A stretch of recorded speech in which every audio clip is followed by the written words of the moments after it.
Баршаңызға сәлем бердім. Менің арнама қош келдіңіздер. Сіздермен Салтанат. Бүгін біз өте жұқа әрі тез дайын болатын, құрамында ешқандай сода, разрыхлитель, уксус жоқ блинді дайындайтын боламыз. Видеоның соңына дейін көрмес бұрын менің арнама тіркеліп, лайк басып, колокольчик кнопкасын басуды ұмытпаңыз. Сіздер дәл осылай қазақ футблогының дамуына көмектесе аласыздар. Видеоны соңына дейін көріп, менімен бірге жасаңыздар. Біз ең алдымен құрғақ заттарымызды араластырып алуымыз керек. Ол үшін бізге 4 ас қасық ұн, 4 ас қасық кукурузный крахмал, 4 ас қасық қант салуымыз керек. Естеріңізде болсын, бұл рецептке картофельный крахмал қосып жүрмеңіздер. Картофельный крахмалды қосуға болмайды, тек қана кукурузный крахмал қажет. Менде мұнда кукурузный крахмал примерно 3 ас қасық қана қалыпты, бірақ соның өзі жетті. Содан кейін 4 ас қасық қант салатын боламыз.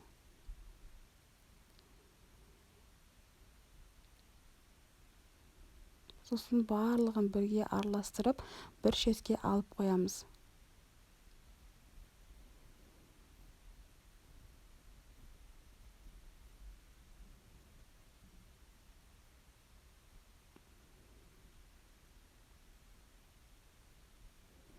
Енді басқа табамызға 4 жұмыртқамызды жарып, жақсылап однородный масса болғанға дейін араластырып аламыз.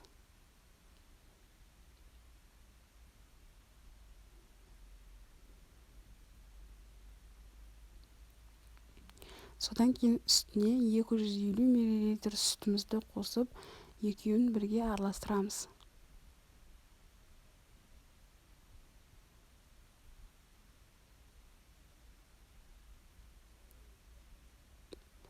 Осы сұйық массамыздың үстіне енді 2 ас қасық сұйық майымызды қосатын боламыз. Сұйық майымыз маңызды емес қандай екені, өздеріңіздің күнделікті қолданып жүрген сұйық майларыңызды қоса берсеңіздер болады.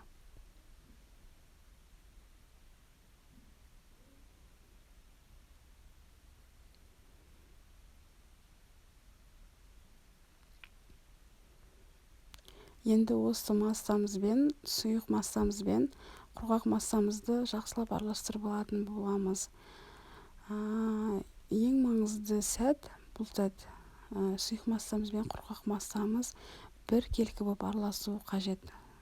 Осы араласқанына байланысты сіздің жаңағы блиныңыздың тонкий болып шығуы дәл осы сәтке байланысты. Сондықтан да араластырған кезде жақсылап араластырыңыз. Арасында жаңағы ерімей қалған ұндар, онда ештеңе болмасын.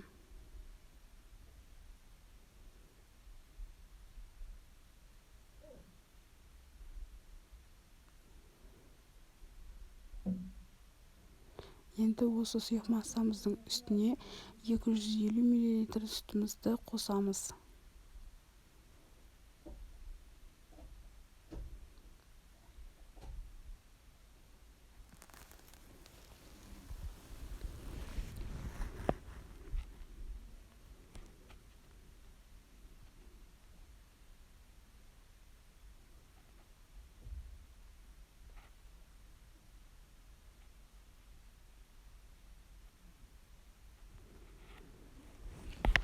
Енді біздің сұйық массамыз дайын болды. Табамызды газге қойып, орташадан шамалы жоғарғы температурада табамызды 5 минуттай қыздырып аламыз. Содан кейін бірінші блинді құярдың алдын кішкене табамызға май жағып аламыз. Содан кейін мен видеода барлығын толық түсіндірдім, барлық толық көрсеттім. Осылай құйып алып,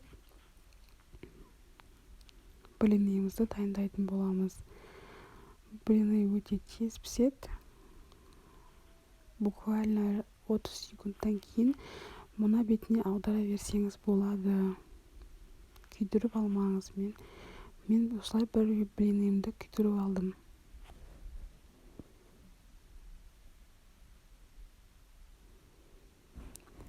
Бұл блиндің ерекшелігі, жаңа видеоның басында айтып өткендей, құрамында ешқандай сода қосқан жоқпын, разрыхитель осы сондай ештеңе қосқан жоқпын, әрі тез дайын болады, өте дәмді. Сіз өзіңіздің жанұя мүшелеріңізге дайындап беріп, оларды қуантуға асығыңыз. Мен осы күнге дейін көптеген блинилардың рецептін жасап көрдім, бірақ ешқайсысы бұлай шыққан жоқ. Сондықтан да осы рецепті жасап көргеннен бері мен тек қана осы рецептпен жасаймын.